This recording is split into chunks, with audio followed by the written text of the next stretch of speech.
Nahum chapitre 1 verset 7. L'Éternel est bon, un refuge au jour de la détresse. Il connaît ceux qui se confient en lui. Nahum chapitre 1 verset 7. L'Éternel est bon, un refuge au jour de la détresse. Il connaît ceux qui se confient en lui. Nahum chapitre 1 verset 7. Bonjour les amis, c'est l'heure de la prière. Prions ensemble. En ce mercredi 30 avril 2025, mi-journée, Seigneur, à ce moment de la journée, nous venons te remercier et te confier la suite avec foi.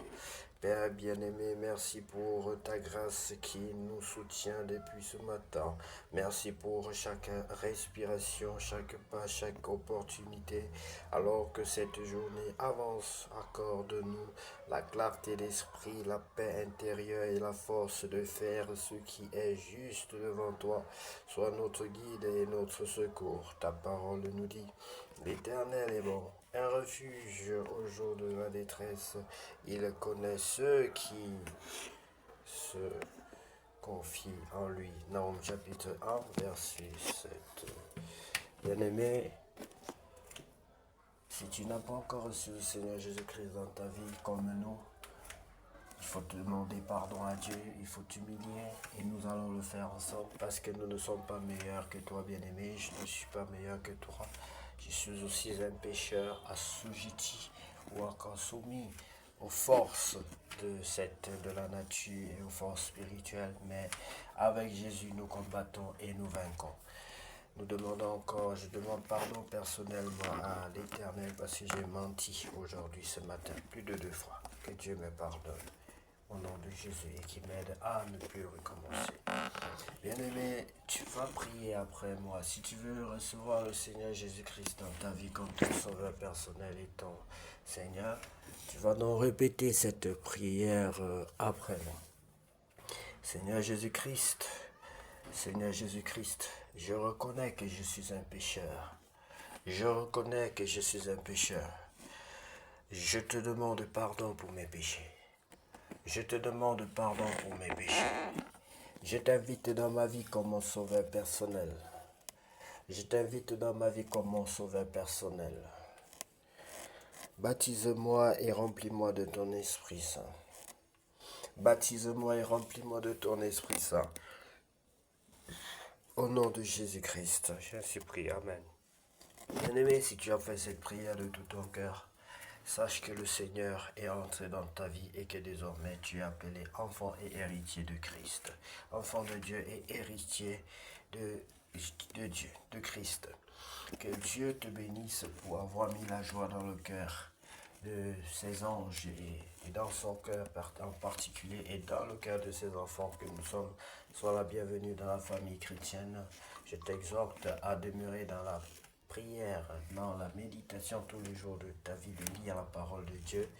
Et rapproche-toi d'une église qui soit vraiment proche de toi, une église où on croit que la Bible est entièrement inspirée de Dieu, où on croit que Jésus-Christ est mort et est ressuscité, qui reviendra, qu'il est le Fils unique de Dieu. Bien-aimé, que Dieu te bénisse. Lisons ensemble la parole de Dieu dans le livre d'Exode, chapitre 34. Des artisans qualifiés par l'Esprit. L'Éternel parla à Moïse et dit, sache que j'ai choisi Betsalel, fils d'Uri, fils de Hur, de la tribu de Juda. Je l'ai rempli de l'Esprit de Dieu, de sagesse, d'intelligence et de savoir pour toutes sortes d'ouvrages. Je l'ai rendu capable de faire des inventions, de travailler l'or, l'argent et les reins, de graver les pierres à enchâsser, de travailler le bois et d'exécuter toutes sortes d'ouvrages. Et voici, je lui ai donné pour aide Oholiab, fils d'Ahisamach de la tribu de Dan. J'ai mis de l'intelligence dans l'esprit de tous ceux qui sont habiles pour qu'ils fassent tout ce que je t'ai ordonné. La tente d'assignation, l'arche du témoignage, le propriatoire,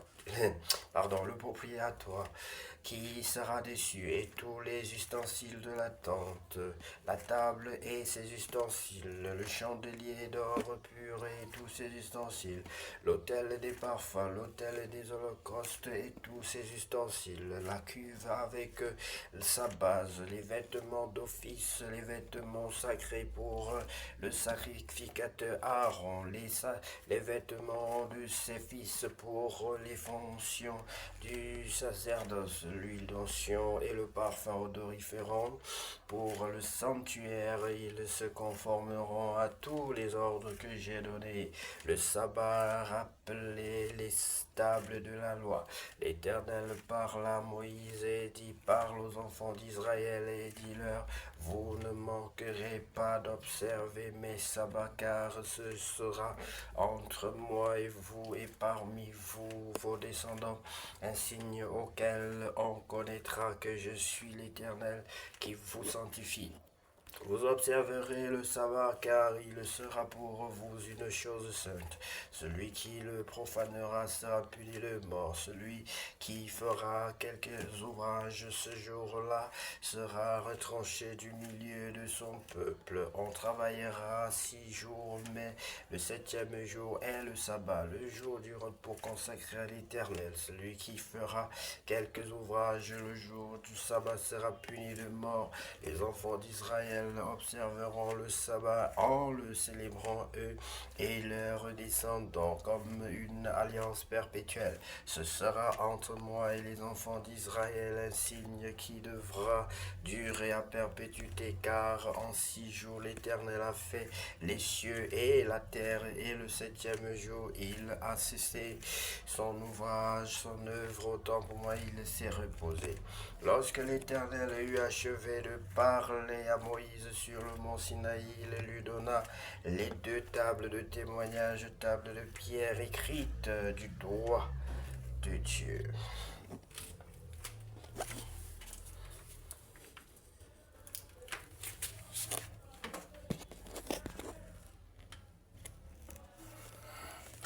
Bien-aimés, que Dieu vous bénisse pour avoir pris le temps de lire la parole de Dieu, de partager la parole de Dieu avec nous. Que Dieu vous bénisse et que cette parole que vous avez lue reste gravée sur la table de votre cœur, vous transforme et vous apporte un plus dans votre vie. Car lui seul revient la gloire, la puissance et l'honneur, bien-aimé, pour tous les siècles. Amen. Et surtout que cette journée, cet après-midi soit les plus beaux de toutes les journées et de tous les après-midi déjà passés sur cette terre au nom de Jésus-Christ.